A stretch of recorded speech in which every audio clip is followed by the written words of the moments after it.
हे guys welcome back माय YouTube channel. तर भावानं तुमचं परत स्वागत आहे आपल्या पृथ्वीभाऊच्या लाईफस्टाईल ब्लॉगमध्ये. आणि आज तुमचा पृथ्वीभाऊ जायला गोळा फेकायला ग्राउंडवर. बरेच दिवस झाले की आपण गोळा नाही फेकला आणि आज संध्याकाळी वाजले 5:30 आणि 5:30 वाजता आपण झालो गोळा फेकायला. हे बघा माझे दोन मित्र इकडे थांबलेत आणि ते येणार आहेत पाठीमागून आणि आपण हळूहळू झालो पुढं.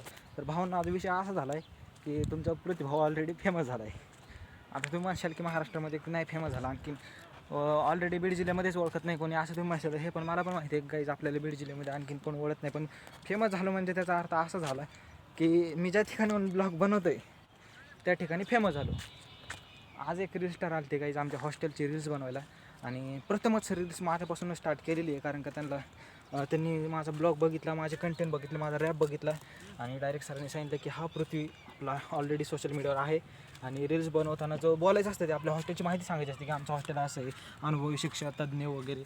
तर भावांना ते मला स्पष्टपणे बोलता आलं आणि त्याच क्षणी मला वाटलं की कुठंतरी आपण यशाच्या दिशेने जायलो आहे. तर भावांना आपण आणखीन अख्ख्या महाराष्ट्रात नाही फेमस झालो, पण कुठंतरी आपल्याला हळूहळू लोक ओळखायला लागले. तर खोटं वाटलं तर माझ्या मित्राकडून विचारून घ्या, श्लोक आपले लोक ओळखायले का नाही? आज रील बनवली का नाही आपली?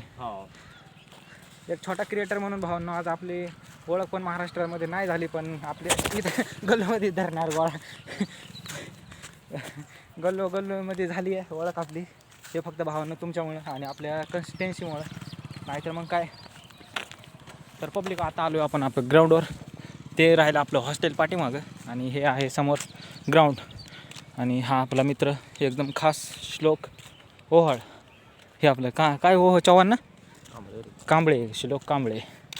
तर पब्लिक तुम्हाला आपले ब्लॉग कसे वाटतात नक्कीच कमेंट करून सांगा. आणि आजपासून आपल्या ब्लॉगमध्ये नॉईस नसणार आहे, म्हणजे आपण व्हॉईस जोडणारच नाही, डायरेक्ट आपला व्हॉईस टू व्हॉईस असणार आहे आपला ब्लॉग, फेस टू फेस. आणि मी तिकडे संभाजीनगरमध्ये होतो तेव्हा मी खूप फिरायचो, पण आता तसं सगळं फिरणं बंद केले गायचं, कारण का आपण बॅक साईडला आलो. चला तर मग भेटू आपण आता उद्या. तोपर्यंत ह्या ब्लॉगला घ्या सबस्क्राईब करून आणि शेवटपर्यंत बघितल्याबद्दल धन्यवाद. भेटू आपण आता लवकरच.